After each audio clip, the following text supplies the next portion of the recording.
Good morning.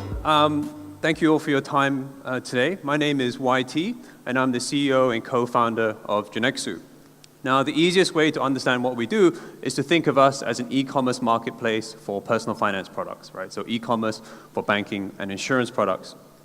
Now, what really differentiates us from typical financial comparison businesses is our core technology platform called Express Apply.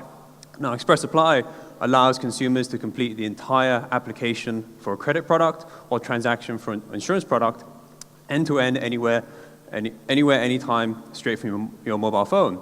So instead of just coming to our website and selecting a product and ending up on the bank or insurance company website to apply or transact, you can complete the entire transaction or application right on Ringgit Plus or Credit Gogo. So within our family, we have two online financial comparison sites, Ringgit Plus, which is the market leader here in Malaysia, and creditgogo.com in Indonesia. Ringgit Plus is the only online financial marketplace here in Malaysia that's inside Bank Negara's regulatory sandbox to distribute multiple types of insurance products and not just a single vertical. And over the last 6 years, we've raised $17 million in venture funding. Now, I studied history in university, and one of the reasons I love history is that it explains so much about why things have turned out the way they have turned out. And the other thing I love about history is that it tends to repeat itself, right? Trends happen over and over again. And with that in mind, I believe one of the best documents or one of the best guides for any e-commerce or marketplace business today is Amazon's original 1997 shareholder letter. And in this letter, Jeff Bezos lays out his vision and strategy for building Amazon. And I think it's fair to say that vision and strategy has proven very successful. Amazon is not just big, but they absolutely dominate, right? In the US e-commerce space, during peak holiday shopping, they are typically 20 times bigger than the nearest competitor. They have 90% market share. So what is it about Amazon that helps them become so dominant, and what is it that we borrow from heavily in our e-commerce strategy? And one of the most important things, I believe, is his absolute obsession about customers, right? Jeff Bezos believes that customers are never really happy. They're always dissatisfied. And to build a great business and to build a dominant business with consumers, you have to lead your customers, give them the best value, choice, and convenience, right? So with that framework, right, why did I choose financial services? Why didn't I choose another product vertical or another consumer vertical? So when I look at these three things, let's look at choice, for example. When I started Ringgit Plus 6 years ago, in Malaysia, there was no easy way to compare banking and insurance products, right? You had to go bank by bank or speak to multiple agents to compare. So that was a no-brainer to deliver better choice to consumers. When you look at convenience, in the 8 years I've been back in Malaysia, I've opened up three separate bank accounts. And it's taken me anywhere from 1 to 2 hours to open up each bank account. Right now, I've had multiple bankers ask us to help them acquire more customers for their current accounts, but what we tell them is like, look, if you're trying to get a customer to essentially buy or take up a commoditized product and you want them to wait 1 to 2 hours in your branch, right, good luck growing your customer base. So there's still an enormous opportunity to improve customer experience and convenience in financial services. Next is value. Right? Pretty much everyone I know ends up with financial products that they're sold. Right? Banks and insurance companies are built around very aggressive push sales channels. So customers typically don't have the product that suits them best. Right? And I wanted to turn that around. Right? I wanted to make sure that customers could get the best value on their credit cards, the lowest interest rates on their loans, and the highest coverage on their insurance products. Last but not least, like any good venture-backed tech startup, I believe we're going after an absolutely enormous market in the distribution of personal finance products. In Malaysia alone, our calculations show that it's about a $5 million a year opportunity just in the distribution of banking and insurance products. And you won't be surprised that I've had a lot of heated arguments with potential investors about what's the real addressable market, right? How much can we actually go after? And most investors will say, well, the real addressable market for you is just people who are going online today. And obviously, I respectfully disagree with that. And there's a great essay written by Bill Gurley, who's the lead. He was the partner at Benchmark Capital, who led the Series A investment into Uber. And he argues that most people underestimated the market for ride sharing by a factor of about 25 times. And the reason for that is that people underestimate the ability to increase the addressable market when you improve value, coverage, speed, convenience, and price. And those are exactly the things which we're doing for financial services.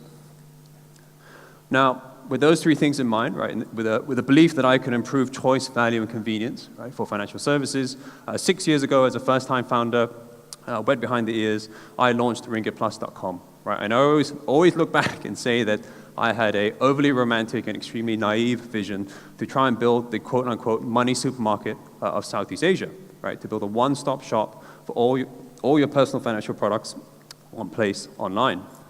Now, I learned the hard way that within financial services, we have our own logistics problem, right? Now, with consumer products, as most of you will know, the challenge is getting the product to the consumer, right? Allowing the consumer to research and shop and pay for the product online has become fairly simple, right? But actually getting the product to the consumer is a huge problem.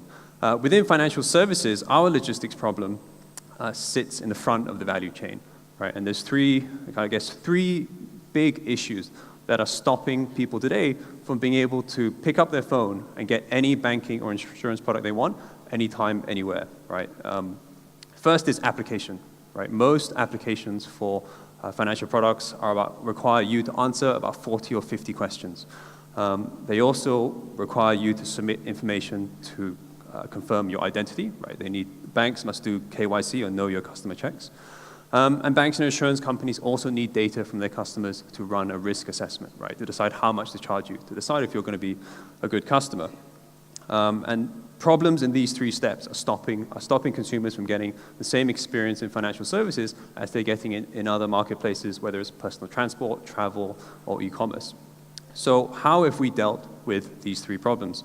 If we start with application, the current experience, if you try and go to a bank or insurance company website and apply for, say, a credit card, you have to leave your information on the website. That gets passed to a salesperson who has to call you up, send you a PDF form for you to print out and fill out, and you go back and forth for a couple of days or a couple of weeks, right?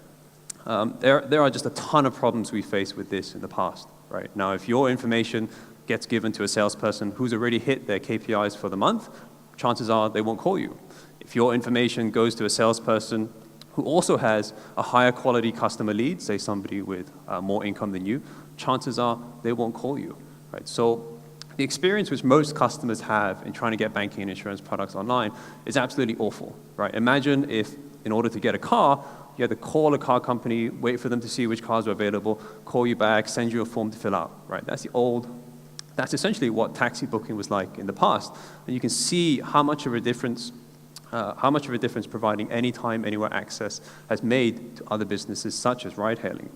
So what we've done at Jirnexu with the application issue was to build our Express Apply platform, right? Where we essentially replaced the entire application onboarding process, the traditional people and paper-based process, with technology. And over the last few years, we've managed to increase conversion rates here by over 300%.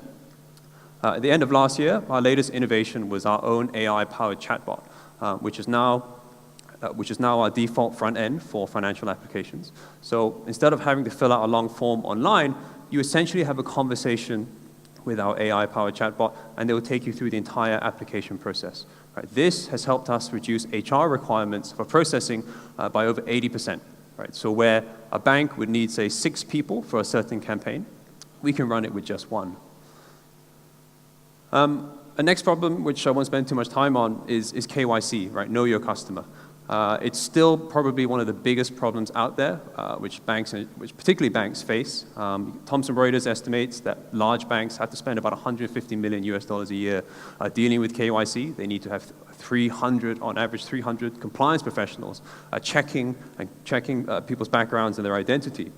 There are a lot of very interesting technologies out there today which can do certain parts of KYC, right? So, for example, you can take a selfie with your IC card, and we can verify that the picture of you is the same as the picture on the IC. But I don't know, for example, if you've just forged the IC and taken someone else's identity. And as you know, it's very easy to set up fake profiles online. So KYC still remains one of the biggest problems online, right? Which means that most people still have to go into a bank branch to verify their identity.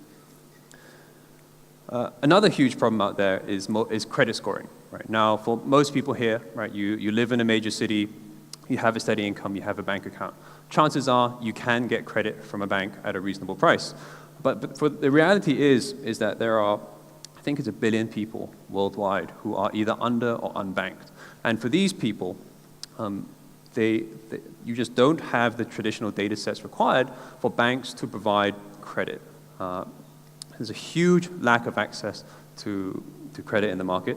But luckily, there are really cool companies, right, like Lendo EFL, who are able to use alternative data sets, right, such as this data here, right, which they can take off your mobile phone, and they use these alternative data sets to provide extremely accurate risk scoring to unbanked customers. So they're helping customers who were previously unable to access financial services finally get access to it at a reasonable price. So to wrap things up, following Amazon's core principles around customer obsession, increasing choice, increasing value, increasing convenience, has helped drive Amazon's flywheel of growth. Right? Again, I think this was published roughly the same time as the original shareholder letter, and this is the strategy which we've been following at Jirnexu over the last 6 years with our marketplace. Right? More choice helps to drive a better customer experience, which drives more customers, which helps us bring more banks and insurance companies onto the platform, which again improves customer experience. But to me, the future of marketplaces is not about just choice, value, and convenience. Right? The future of marketplaces is about data. Right? And the next flywheel of growth, or the next flywheel of dominance, is going to cycle around data. Because the more data I have on a customer, the more I can personalize my product or service. The more I can personalize my product or service, the more transactions and interactions I will get, and so on and so forth. Now, within financial services, what does this mean? Right? So at Jirnexu, we're not just going to be here to provide a marketplace to compare banking and insurance products. We will be here to work with alternative sources of capital to help people get credit when they may be rejected by a bank. We'll be working with insurance companies to price insurance better using our unique data sets so that you can get better coverage for your dollar. Right? So for Jirnexu, our future of our marketplaces is not just about choice, convenience, and value. Right? The future of Jirnexu's financial comparison marketplaces is about the personalization of financial products. Thank you.